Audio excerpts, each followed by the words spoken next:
Hi, I'm Robbie Swift, and this is a guide of how to rig your NeilPryde wave sail or flat water sail.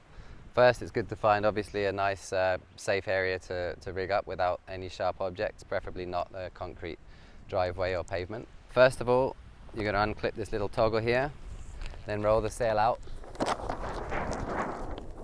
Try and get it to roll the whole way out. And you're going to get your mast, and we always recommend using a NeilPryde mast. We have various levels of carbon content, which the more carbon content has the better reflex and they're slightly better performing, and the lower carbon content are possibly slightly stronger, but definitely a NeilPryde mast will fit better in a NeilPryde sail. It's important to get the mast to go together correctly when you're rigging it, and you'll check it one more time before you downhole it. Insert the mast up into the sail. Get it as far as you can from here, but don't push it too hard so you don't damage the luff sleeve. And then come to the middle of the sail and pull it the rest of the way. It's important to just check with your finger here and make sure the little nozzle's in the top of the mast, just so that it doesn't come popping out when you downhole it.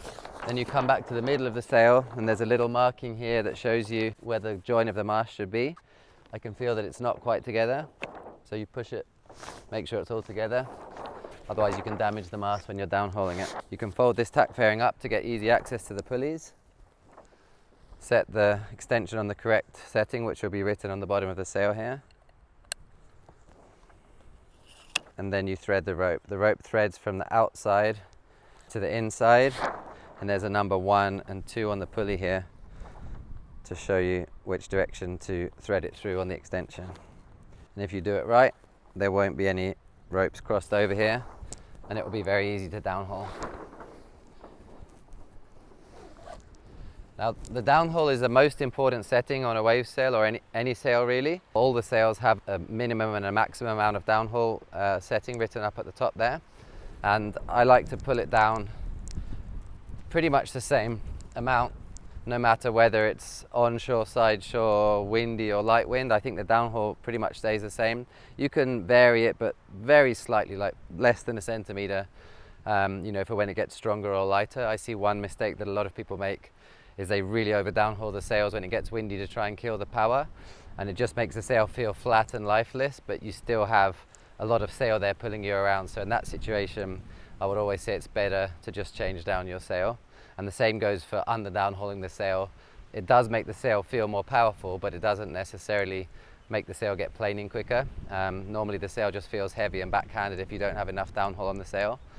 So try and just find a correct setting for the sail, and then always rig it on the right amount of downhaul. Roll this rope up like this and poke it into the little net here, and then fold this one down. The boom settings are also written on the sail there. It's the total centimeters of the boom. This one, it's a 140 boom, and it needs to go on 160. So I've already got it on 20 centimeters here. You adjust it by lifting these levers up, and it goes in and out quite easily. Put them back down and make sure it clicks in all the way.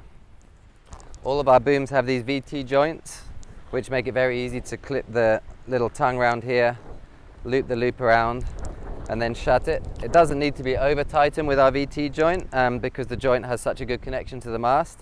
You want to feel a nice positive click when you shut it, but you don't need to be forcing it. We already set the outhaul correctly before we put the boom on. You basically loop the rope down through this hole, and then you loop it back through the little tongue on the back of the boom, and you leave it always like that. You never need to unreel the rope.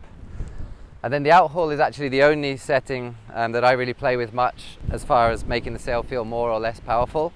With these combats you can actually rig them pretty full, so the sail's touching the boom if you want a lot of power, and you can use a smaller sail. Or my preferred rigging of the sail is that it just touches a tiny bit right here when you go over the chop. Not more than about that, even when you're going over a big chop. And I don't personally like to pull it so it doesn't touch the boom at all, because then I feel like it has not enough power. But lighter sailors or people who like to sail with a lighter feeling sail in their hands definitely pull it all the way to the end, in which case the sail wouldn't touch it at all. The last thing that I always set up properly is the baton tension. These bottom 2 battens, you need to have quite a lot of tension. You don't want to have any wrinkles. You just put your fingers under here, you lift it up like this, and you twist this little screw around to add tension or release tension. and then you push it back down, make sure it's clipped back together.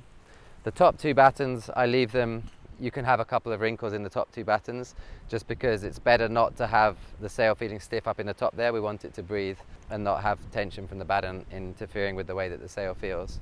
Boom height is the final thing we'll talk about. For me personally, I like to have it at chest height. Obviously there'll be the mast foot, so it will be a tiny bit higher than this once you put it onto the board. I tend to put the boom up a little bit if it's light wind or onshore and I need to get power to get out or to go upwind, and have it a little bit lower if it's really windy or if it's sideshore conditions and I need a lot of control. But I don't move it that much, you know, a few centimeters up or a few centimeters down is pretty much all that I'll move it. So I was showing you how to rig the combat in this guide, but it's also true for the Atlas and the Zone and even the Fusion as well. With the Atlas, you'll pull a little bit more downhaul relative to what I showed you here with the combat, just because it's a 5-batten sail and it has more luff curve. So you'll see the sail a little floppier looking in the top there than on the combat. And the Zone, it breathes a little bit more and it naturally has less luff curve, so you don't need to pull quite as much downhaul tension on the Zone. And when you go to the Fusion, even more so, you pull more downhaul. But like I said, you feel the downhaul tension by whether the sail feels light and nice in your hands, or if it feels a little bit too heavy and backhanded, you probably don't have enough downhaul. Or if it feels lifeless and like there's a lot of sail flapping around at the top, then you've probably got too much downhaul on the sail. De-rigging the sail, same concept. Find somewhere where there's not any sharp objects that might damage the sail. Unclip the outhaul tension first. Take the front of the boom off. I always make sure I clip this back in so you don't lose the little adapter here. Get the rope out and then gently release the downhaul tension. Don't ping it off too hard. Wrap the rope around here so that the little clamshell doesn't get lost. You can pull the mast out from the bottom like that normally.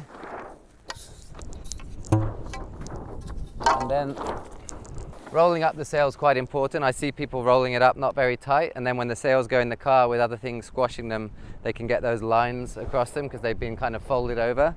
So I squeeze it nice and tight from the top here, and then keep rolling it really tight all the way down. You try and line up the rolling with the battens.